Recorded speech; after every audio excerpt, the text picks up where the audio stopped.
Saya Ripaldo Butar-Butar dari kelas 11 IPS 1. Saya akan menjelaskan tentang pendapatan nasional. Lanjut. Pendapatan nasional. 1. Apa itu pendapatan nasional?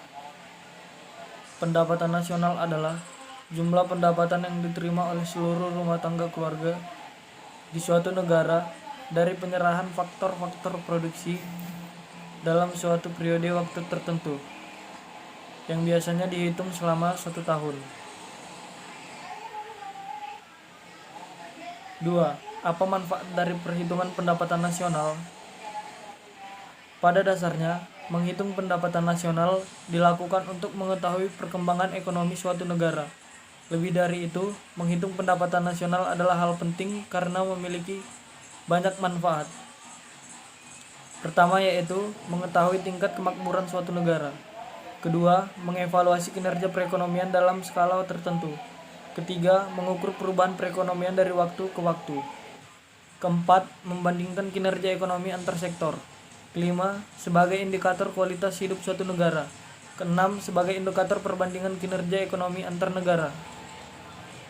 Ketujuh, sebagai indikator perbandingan kualitas standar hidup suatu negara dengan negara lain.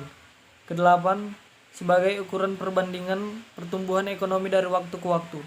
Kesembilan, sebagai ukuran dan perbandingan pertumbuhan ekonomi dan kekayaan antar negara.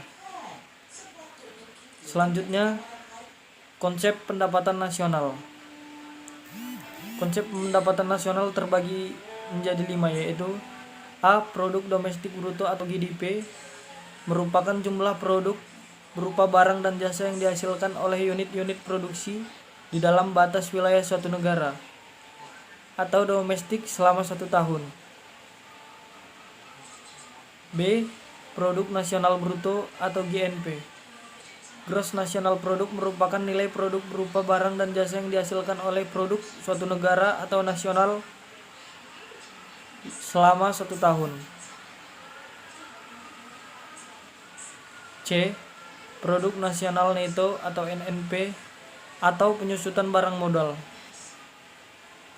D. Pendapatan nasional neto merupakan pendapatan yang dihitung menurut jumlah balas jasa yang diterima oleh masyarakat sebagai pemilik faktor produksi.